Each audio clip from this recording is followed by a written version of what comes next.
Hello everyone! Welcome back ulit sa aking YouTube channel. Para po sa mga hindi pa nakakakilala sa akin, ako po pala si Mandy. May nagtanong sa akin kung anong SIM daw yung pwede gamitin dito. So, ito po ay sa akin, smart po yung ginagamit ko. Smart na SIM card. So, pinapanli ko po siya ng 30 days. Yung SIM card ko kasi is luma na yun lang po yung merong only all net for 30 days, 650 pesos. Pero sa mga bagong SIM card po, wala na po yung ganong promo. Kaya, sa luma lang po yun. And, sabi niya kung pwede ba yung Globe or Gomo SIM dito. Basta yung mga SIM card na ginagamit natin na iba-iba. Kapag po universal, yung binili nyong ganito, yes po, kahit anong SIM card ko, pwede siya sa universal. Basta kapag bibili ka nito, piliin mo po yung may nakalagay na universal.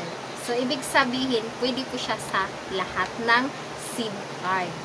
And dapat po, yung bibilhin mo ay yung open line na po, para hindi ka na magpapa-open line. Kasi, meron pong doong hindi open line and meron po siyang ready to use na po, open na po siya sa lahat ng SIM card. Kasi kapag nakalagay doon, pag bibili ka smart lang, para lang po siya sa smart. Walang universal. So, smart lang po na SIM card ang pwede doon.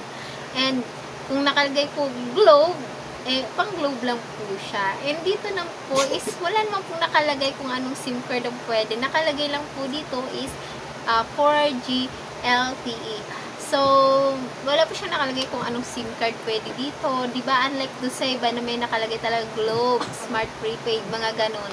Ito po, wala. Universal po siya. Pwede po siya sa lahat ng SIM card. Pero depende na rin po siguro sa signal lang yung SIM card. Basta hindi ko lang po siya sigurado. Pero ito ay pwede siya sa lahat ng SIM card. Try nyo na lang po. Pero alam ko pwede. Wala namang nakalagay na anong SIM card, basta meron siyang 4G. Ayan. Ayan.